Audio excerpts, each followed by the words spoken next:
আমি প্যাকেটে করে মাছ নিয়ে কোথায় যাচ্ছি? Hello guys, welcome back to a new blog. আজ সকালে তাড়াতাড়ি ঘুম থেকে উঠে পড়েছিলাম, কিন্তু আজ আমার প্র্যাকটিস ছিল না। সকালে ঘুম থেকে উঠে উঠে একটা অভ্যেস হয়ে গেছে ওঠার। তাড়াতাড়ি ব্রাশটা করে নিলাম, মা ম্যাগি করে দিয়েছিল, খেয়ে নিয়ে বসে পড়লাম আজকে ভিডিও স্ক্রিপ্ট লিখতে। আজ তাড়াতাড়ি কাজ শেষ হয়ে গেছিল। তখনই বাবা বললো মাছ কিনতে হবে, খাবার মাছ না, কিন্তু আমাদের বাড়িতে একটা ছোট অ্যাকোরিয়াম আছে। এই দেখো, আমরা যাবো অ্যাকোরিয়ামের জন্য মাছ কিনতে, কারণ দুদিন আগে আমাদের কিছু মাছ মারা যায়।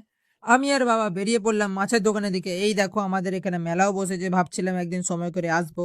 এখন আমরা পৌঁছে গেছি দোকানের সামনে। আজ একটু তাড়াতাড়ি চলে এসেছি, মানে দাদা সবে দোকান খুলছে রাস্তার ধারেই, একদম হলো দাদার দোকান।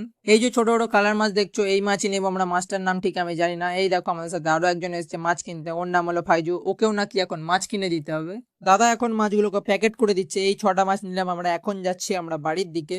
এখন আমরা বাড়ি পৌঁছে গেছি। এখন আমরা অ্যাকোরিয়ামে মাছগুলো ঢেলে দেবো। এই দেখো, আগে দিয়ে আমাদের এতগুলো মাছ আছে, তার আগে আমরা ফিল্টারের সুইচটা অফ করে দিলাম, সবগুলো মাছ ঢেলে দিলাম এখন আমরা অ্যাকোরিয়ামের ভিতরে। এখন আমাদের অ্যাকোরিয়ামের টোটাল 9খানা মাছ হয়ে গেল।